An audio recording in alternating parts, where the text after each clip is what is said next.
नमस्कार, मैं सत्येंद्र प्रताप सिंह। आप देख रहे हैं डिजिटल खबरीलाल का खास कार्यक्रम पर्दे के पीछे। जैसा कि आप सभी जानते हैं कि लेफ्ट फ्रंट ने कांग्रेस का साथ छोड़ दिया है और CPI-IML का हाथ पकड़ लिया है। सवाल यह है कि जो पार्टी इसके पहले तक कांग्रेस और CPI-ML यानी नक्सल दोनों को जमकर कोसती थी, चिढ़ती थी और इन पर व्यंग बाण कसा करती थी, यहाँ तक कि कभी भी आड़े हाथों लेने से नहीं छोड़ती थी। अचानक ऐसा क्या परिवर्तन आया है, उसे कांग्रेस का हाथ थामना पड़ा और कांग्रेस का हाथ थामने के बाद कांग्रेस का हाथ फिर छोड़ क्यों दी और छोड़ने के बाद फिर इन नक्सलियों का हाथ क्यों थाम ली। यानी नेहटी की जो विधानसभा सीट जिस पर उपचुनाव होने जा रहा है, वह सीट उसने CPI-ML के लिए क्यों छोड़ दी। इन सारे सवालों का जवाब ढूंढने के लिए हमें थोड़ा पीछे चलना होगा। दरअसल 1977 में जब पश्चिम बंगाल में वामफ्रंट की सरकार बनी, उसके पहले देश के जो लोकसभा चुनाव हुआ था उसमें इंदिरा गांधी की पार्टी कांग्रेस बुरी तरह परास्त हुई थी। इमरजेंसी के उसका मुख्य वजह बताया गया था और जनता पार्टी की जब सरकार 1977 में केंद्र में बनी, उसी के बाद राज्य में वामफ्रंट की सरकार बनी और वामफ्रंट की सरकार बनने के बाद जो ज्योति बाबू उसके मुख्यमंत्री बने थे, ज्योति बसु, उस समय से लेकर CPM, खासकर CPM लेफ्ट फ्रंट में कांग्रेस पर और नक्सलियों पर बहुत ज्यादा आक्रामक रुख अख्तियार किया करती थी। दरअसल इनका आरोप था कि कांग्रेस नक्सलियों का मदद लेकर CPM और खास करके लेफ्ट फ्रंट के सभी घटक दलों के साथ अन्याय की थी, टॉर्चर की थी। इससे काफी नाराज व खफा हुआ करते थे। बाद में यूं कहे कि 2011 में ममता बनर्जी के सत्ता में आने के बाद 2016 में यह कांग्रेस के साथ मिलकर विधानसभा का चुनाव लड़े वामफ्रंट। नतीजा यह हुआ कि 2016 के विधानसभा चुनाव में कांग्रेस पार्टी को लेफ्ट फ्रंट से ज्यादा सीट मिली और विधानसभा में नेता प्रतिपक्ष की कुर्सी कांग्रेस के खाते में चली गई। यानी वामफ्रंट को कोई खास लाभ नहीं हुआ, जो 34 साल तक सत्ता में थी और 2011 में सत्ताच्युत होने के बाद सत्ता में वापसी की उम्मीद कर रही थी कांग्रेस का हाथ पकड़ के, उसे कोई खासा लाभ नहीं हुआ। वहीं 2021 के विधानसभा चुनाव भी वह कांग्रेस के साथ मिलकर लड़ी, लेकिन इस दफे तो कुछ अजीबोगरीब परिणाम आया देखने में।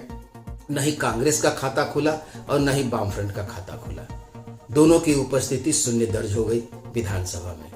उसके बाद 2024 का लोकसभा चुनाव भी, जो आखिरी इस जून महीने में जिसका परिणाम आया 4 जून को, उसमें भी कांग्रेस की तो एक सांसद जीत गए, लेकिन CPM और लेफ्ट का खाता ही नहीं खुला। ऐसे में CPM को और लेफ्ट को लगा कि अब कांग्रेस के साथ दोस्ती महंगा साबित हो रही है। ऐसे में उसने कांग्रेस का हाथ छोड़ देना ही बेहतर समझा। लेकिन सवाल यह है कि उसने CPI-ML का हाथ क्यों थामा। ऐसा नहीं है कि अतीत में इसका नक्सलियों के साथ हाथ मिलाने का रिकॉर्ड नहीं रहा है। यदि हम देखें तो नक्सल नेता असीम चटर्जी की जो पार्टी हुआ करती थी कम्युनिस्ट रेवोल्यूशनरी लीग, उससे भी वामफ्रंट ने कभी हाथ मिलाया था। और 2015 में जब ब्रिगेड में रैली हुई थी, उस वक्त CPI-ML लिबरेशन के महासचिव दीपंकर भट्टाचार्य ने बृहत्तर वामपंथी संगठन को एक साथ आने के लिए आह्वान किया था और वामपंथियों को भी लगा था कि यह सही वक्त आ गया है कि अब सारे वामपंथी दलों को एकजुट हो जाना चाहिए। लेकिन 2015 से 9 साल बाद 2024 में जाकर यह एकता देखने को मिली है, जब CPM ने अपनी नेहटी जो सीट है उसने CPI-ML के लिए छोड़ दी। वैसे यदि हम देखें तो लोकसभा चुनाव जो 2024 में हुआ था, उसके तत्काल बाद 4 विधानसभा सीटों पर भी उपचुनाव हुआ था, जिसमें रायगंज, बागदा, रानाघाट दक्षिण और मानिकतल्ला, इन 4 सीटों पर भी CPI-ML लिबरेशन ने वामपंथी उम्मीदवारों का समर्थन किया था। यानी समर्थन देने की सिलसिला इसी साल शुरू हो गई थी, लेकिन अब डायरेक्ट प्रत्यक्ष तौर पर यह फ्रंट में शामिल हो गया है। लेकिन सवाल यह उठता है कि जो CPM कांग्रेस और नक्सल दोनों को मिलाकर कांग्सल कहा करती थी, दोनों को मिलाकर कांग्रेस और कांग्सल पर एक साथ आक्रमण किया करती थी, तो उसने कांग को छोड़ के नक्सल के साथ क्यों हाथ मिला लिया, जबकि उस नेहट्टी सीट पर यदि हम देखें नेहट्टी विधानसभा का रिकॉर्ड, अगर हम चुनावी इतिहास को देखें तो अब तक इसमें 17 विधानसभा चुनाव हुए हैं सीट पर और इसमें 9 बार सीपीएम विजयी रही है। यानी अगर सफलता का प्रतिशत देखें तो 52.94% यानी करीब 53%, आधे से अधिक बार इस सीट पर सीपीआईएम का कब्जा रहा है। यदि हम पिछले विधानसभा चुनाव को ही देखें तो भले ही यहाँ सीपीएम थर्ड हुई थी और बीजेपी सेकंड हुई थी, लेकिन उस वक्त भी सीपीएम को 15,825 मत मिले थे। ये सीपीएम का सबसे खराब परफॉर्मेंस यही था। अगर इसके अलावा हम देखें तो 2016 में 45,208 वोट मिला था, 2011 में 48,012 मत मिले थे और ये दूसरे स्थान पर रही थी। यानी बहुत बुरा परफॉर्मेंस नहीं रहा था, लेकिन बीजेपी के आने के बाद अचानक सीपीएम को लग रहा है कि यह सीट इसके हाथ से जा रही है। यदि हम इसके रिकॉर्ड को देखें तो 1996, 2001 और 2006 तीन बार यहाँ से रंजीत कुंडू विधायक चुने गए थे सीपीएम के, और सीपीएम के दिग्गज नेता और परिवहन मंत्री सुभाष चक्रवर्ती के निधन के बाद रंजीत कुंडू बुद्धे बाबू सरकार में परिवहन मंत्री भी बने थे। नेहट्टी सीपीएम के लिए कोई बहुत अनजाना सीट नहीं है।